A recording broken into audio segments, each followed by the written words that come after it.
Om Sri Lakshmi Narsimhaya Namaha.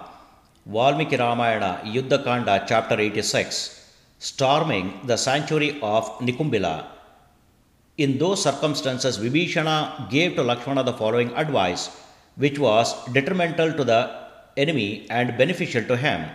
Let the Rakshasa army seen here be immediately attacked by the monkeys with boulders.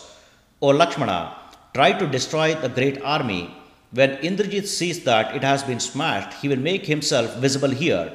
Therefore, as long as this has not been accomplished, quickly assault the enemy, covering it with your arrows that are like Lord Indra's thunderbolts. O hero, kill the wicked Indrajit as an unrighteous sorcerer of cruel deeds and cause of terror for the world. Hearing Vibhishana's advice, Lakshmana showered volleys of arrows towards the son of Ravana. Bears and monkeys, who fought with trees, rushed towards the assembled army. Anxious to slaughter the monkey army, the Rakshasa showered sharp arrows, swords, spears, and javelins. The conflict between the monkeys and Rakshasas was tumultuous, resounding loudly throughout Lanka. The sky was covered with weapons of different shapes, sharp arrows, raised trees, and formidable mountain peaks. Directing their weapon towards the monkey chieftains, the Rakshasas with misshapen faces and arms caused great terror. The monkeys similarly struck down all the Rakshasas on the battleground with trees and mountain peaks. A great fear arose among the Rakshasas as they fought with the big-bodied and powerful bears and monkeys. Hearing that his army was being beaten up by the enemy and was losing spirit, Indrajit got up from the ritual before it was completed. Emerging from the darkness of a grove of trees and angered by the disturbance, Indrajit mounted his chariot, which was hitched with horses and ready. Indrajit looked like a pile of black eye ointment.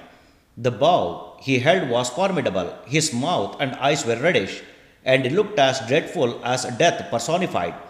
As soon as they saw Indrajit seated on his chariot, the Rakshasa warriors who were eager to fight with Lakshmana rallied around him. At that time, Hanuman uprooted a big tree. Hanuman obliterated that army of Rakshasas with many different trees, like the fire of universal destruction.